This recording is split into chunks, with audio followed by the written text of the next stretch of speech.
Bien, on va commencer.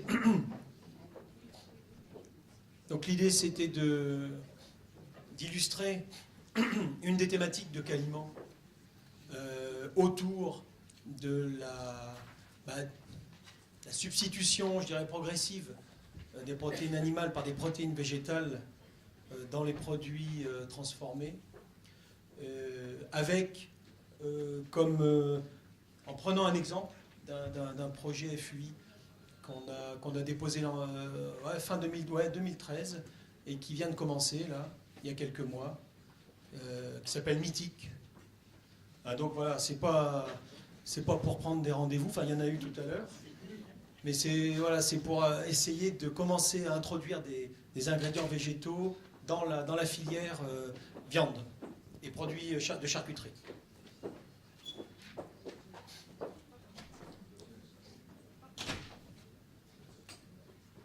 Alors dans un premier temps, je vais présenter rapidement ce que nous on identifie dans le contexte de cette thématique des protéines végétales et dans Caliment, dans cette thématique-là. Et ensuite, on déclinera sur le projet. Alors je regarde parce qu'il y a un jeune ingénieur qui devait présenter le projet, mais du coup je vais le présenter dans la foulée s'il le veut. Donc on est dans un contexte de transition multiples, à la fois démographiques, également environnementales, sur la compétition pour les terres arables, le fait qu'on ne va pas pouvoir étendre de façon démesurée les surfaces cultivables, et donc la compétition entre l'élevage et puis la production végétale. Évidemment, on l'a vu ce matin avec les contraintes énergétiques dans les aspects de procédés, de déchets, etc., de transport des denrées, mais également démographique. Donc là, c'est quelque chose, ce sont des perspectives et des prospectives qui sont maintenant avérées. Et on sera, à l'horizon 2050, on sera à environ 9 milliards d'habitants sur la planète, avec d'une part, dans les pays développés, des populations beaucoup plus âgées et de plus en plus nombreuses, on l'a vu aussi ce matin, mais et également dans les pays qui sont actuellement en développement, des populations très massives qui vont avoir accès, par le biais du développement économique, à des sources de protéines provenant de l'animal. Et donc, à un moment donné, on est en 2050, il n'y a plus assez de sources de protéines possibles pour nourrir l'ensemble de la planète. Et donc, il y a à un moment donné, enfin voilà, on en est là, c'est-à-dire comment anticiper ces transitions alimentaires qui vont se dérouler à un niveau mondial. Et donc, si on parle des sources de protéines, quelles vont être les sources de protéines que l'on va consommer demain. Et donc, on s'oriente vers une modification du sourcing. Et on voit bien un contrebalancement des protéines animales vers les protéines végétales. Alors, protéines végétales, c'est une première étape, mais également protéines d'insectes, protéines d'algues. Bon, il n'y en a pas beaucoup dans les algues. Mais voilà, il y a d'autres sources, mais le premier niveau, ça va être un gros renforcement des protéines végétales. Donc modification des sourcings, ça veut dire également réadaptation des procédés. Les protéines végétales ont la désagréable habitude de s'agréger. Et de par les procédés d'extraction, elles ne sont pas très solubles. Donc il faut revoir tous les procédés. Et si on revoit tous les procédés, autant le faire sur un contexte de durabilité, donc des éco-procédés. On l'a vu là aussi ce matin. Donc tout ça, ça doit se faire en combinaison. Et puis évidemment, les aspects de recyclage des déchets.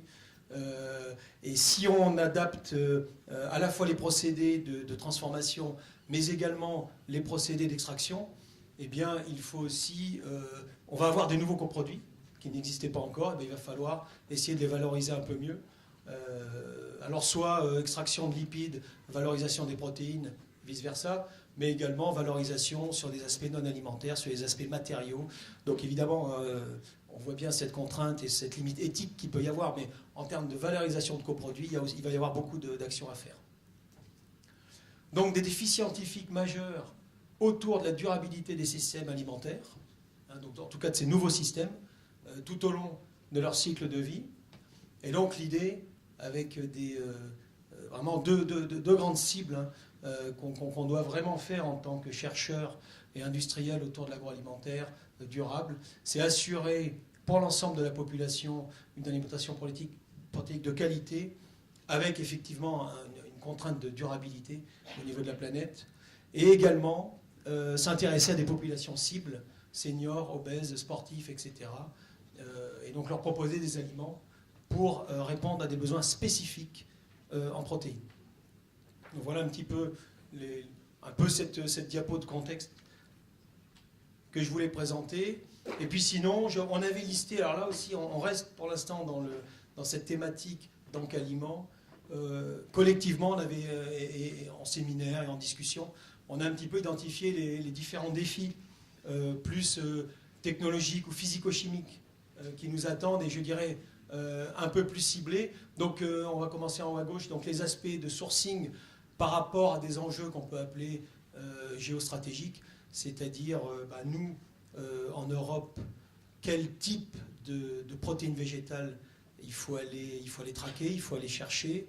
On voit bien alors il y a des problèmes d'autonomie protéique dans certaines régions, donc là c'est pour l'alimentation animale, mais on voit bien qu'il faut qu'on s'intéresse également, et quand même, à des protéines dont il y a un marché qui existe en Europe, ou alors, au contraire, faut-il aller chercher d'autres sources de protéines pour d'autres types de populations. Donc là, il y a des vrais questionnements à avoir, et également avoir une stratégie d'extraction et de valorisation des coproduits. Des choses qui nous intéressent ensuite, en descendant un petit peu, c'est de cribler des assemblages fonctionnels de protéines végétales.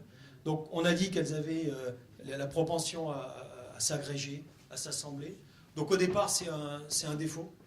Mais on peut contourner ce défaut, au contraire, si on arrive à moduler les tailles, les densités, les énergies, arriver plutôt à en faire des fonctionnalités avec des nouvelles, donc un peu innovantes, avec des nouvelles textures, avec des applications de protection de nutriments, etc. Donc il y a des choses à faire là-dessus. Et puis également, étudier la faisabilité de mix protéines animales, protéines végétales, pour des produits traditionnels. Donc l'idée, que ce soit sur des produits liquides, un peu des produits type laitier, des gels, des yaourts, ou des produits type danette, c'est à un moment donné de ne pas aller sur un remplacement total et automatique, mais plutôt aller graduellement et commencer par des mixtes entre protéines animales et protéines végétales. Donc on pense que c'est vraiment l'étape à faire. Alors ensuite, qu'on soit sur des mix ou sur que des protéines végétales, on l'a bien dit, il faut une adaptation des procédés. Il va falloir revoir toute la chaîne parce que ça ne va pas réagir de la même façon aux procédés thermomécaniques. Il y a des problèmes sensoriels, des problèmes de goût, des problèmes de couleur. Donc là aussi, pas mal de travail, je dirais. Des problèmes d'insolubilité, j'en ai parlé. Alors si on remonte, là on passe un peu dans le côté digestibilité, efficacité nutritionnelle, à mieux comprendre donc de ces protéines végétales en fonction des structures qu'on aura créées et également en fonction des procédés qui auront servi à faire ces structures. Et donc là, il faudra essayer d'aller relier ça à des cibles nutritionnelles avec des approches couplées in vitro et in vivo. En allant plus loin dans les sorties nutritionnelles, comparer les mécanismes d'action sur les différents tissus, donc un petit peu l'orientation métabolique en fonction du tissu, muscle, os, intestin, et comparer entre ce qu'on connaît bien sur l'efficacité des acides aminés animaux et bien sur ce qu'on connaît un peu moins sur les végétaux. Dans tout ça, il y a des problèmes il y a des bénéfices, mais il y a aussi des risques. Et donc les aspects de risque allergique vis-à-vis des protéines végétales sont des domaines très importants à prendre en compte. Risques biologiques, peut-être des nouvelles contaminations qui sont spécifiques au monde végétal. Donc là aussi, je pense qu'il y aura des questions qui vont émerger dans les prochaines années. Et en dernier lieu, il y a tout un aspect autour de l'économie, de la durabilité, évidemment. On a vu toute une chaîne, il faut que cette alimentation-là soit durable, mais également en termes d'acceptabilité des nouveaux produits. Alors, quand c'est en termes de protéines végétales, il n'y a peut-être pas vraiment d'acceptabilité culturelle, mais plutôt sensorielle. Donc voilà, je pense qu'il y aura du travail en SHS à faire. Si on part sur des protéines d'insectes, là, il faut vraiment un gros travail amont en termes d'acceptabilité. Et donc, il faut derrière définir des modèles économiques. Car on ne travaillera pas avec des industriels sur des produits qui ne seraient pas possiblement ou potentiellement vendables. Donc voilà un petit peu, on a essayé de cribler un peu les différents défis autour qu'il y avait autour de cette thématique. Alors, j'en viens au projet mythique, mise au point de solutions innovantes pour le développement de produits de charcuterie et de salaison. Donc c'est un produit FUI, sain et durable, pardon. Projet FUI, labellisé par Valorial sur une durée de 3 ans. Il a débuté en avril 2013 et on est plutôt sur un aspect de faisabilité et industriel, recherche. Hop. 4 partenaires industriels, charcutiers. Je ne dis pas les noms. Bon, toi, on sait d'où tu viens. Donc, 2 unités INRA, donc BIA, unité qualité des produits animaux à Clermont-Ferrand, donc spécialisée dans la connaissance du produit viande. Et donc l'unité GEPEA qu'Alain Lebaille a présentée ce matin. Et donc l'équipe MAPS qui est ici sur Oniris. Et donc j'ai mis le petit logo là avec les jetons là. Enfin c'est pas parce que c'est un pari, hein, mais c'est IBSM, Ingénierie des biopolymères pour la structuration de matrices et des matériaux. C'est une fédération que l'on a créée entre BIA en haut et GEPEA. Et donc on a une fédération de recherche. Et donc c'est un des, je l'ai mis parce que c'est assez emblématique, c'est un des premiers projets de recherche qu'on a monté ensemble. Alors, très rapidement, et ça ne va pas être hyper clair, juste en haut, c'est un peu la démarche. Hein. On est parti de modèles de recherche, c'est-à-dire que sur lesquels un peu qu'on avait discuté ensemble, donc assez théoriques, qu'on a transformé en modèle labo. Par exemple, une saucisse, c'est une émulsion solide. Donc en laboratoire, on va faire une émulsion très très très simple avec les ingrédients principaux qu'il y a dans la saucisse. Et ensuite, en fonction de la validation, on peut valider sur pilote. Et ensuite, il y a des modèles semi-industriels. Donc voilà un petit peu l'approche scientifique. Et sinon, on est sur des innovations ingrédients, donc des solutions clean label pour la conservation des aliments, ou alors des nouvelles sources d'ingrédients fonctionnels. Là, on est sur l'aspect protéines végétales. Ou alors des innovations process et emballage. Donc des nouveaux procédés durables, ou alors des films comestibles bioactifs pour la conservation des aliments, ou alors de la valorisation de matières premières animales. Et là aussi, sur l'aspect protéines végétales, on revient sur ces aspects de, je ne pourrais pas en dire plus, mais on revient sur ces aspects de films bioactifs. Donc des sortes de fonctionnalités qu'on va aller chercher sur ce type de protéines bien particulier. Donc on a 3 sorties sur la partie technique, hein, donc je détaille un petit peu que les sorties. Les approches à gauche, ingrédients, matières, donc limitation des déchets grâce à la valorisation des fractions de produits carnés. Donc là, par exemple, un exemple qu'on ne fait pas là, par exemple, cervelle de porc, il y a des acides gras oméga 3 qui sont très intéressants, il y a de la valorisation à faire. Réduction du sel et de la matière grasse, donc là, il y a des équipes qui s'intéressent à ça. Et donc en gras, qui concerne plus la thématique, remplacement d'ingrédients, d'allergènes et d'additifs par des molécules naturelles, on est sur un aspect de clean label. Et donc là, on est sur des ajouts de protéines végétales, clairement. Un aspect bioprotection, emballage, je l'ai dit, emballage comestible, durable et fonctionnalisé, en gras. Donc là aussi, on va introduire des protéines végétales, on va essayer de texturer tout ça. Et puis sinon, les approches procédées qui sont développées ici à MAPS, à GEPEA, procédés innovants pour la conservation des aliments et optimisation des opérations de stockage. Procédés innovants, on en a parlé ce matin, c'est Marie de l'emballerie, ce sont essentiellement des approches haute pression. Et donc, si on revient à l'aspect protéines végétales, remplacement des protéines animales par les protéines végétales, donc essayer d'évaluer l'apport nutritionnel, d'essayer de comprendre les aspects sensoriels et des problèmes que ça peut induire. Et puis également, on apporte des solutions sur des développements d'arômes naturels pour essayer de masquer ces goûts-là. Donc là, c'est vraiment fait en lien avec les industriels.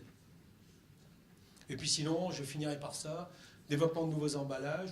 Donc l'approche était de partir sur des emballages comestibles qui existent déjà, de type Wikicell, donc en fait des emballages qui se mangent. Et donc partir un peu de ces principes-là. Alors je vous dis avec protéines végétales ou pas, donc là voilà, ce sont les idées qu'on a derrière. Et puis peut-être éventuellement les fonctionnaliser, c'est-à-dire ajouter des molécules ou des particules à activité antimicrobienne ou antioxydante. Donc, en développement d'emballages comestibles bioactifs.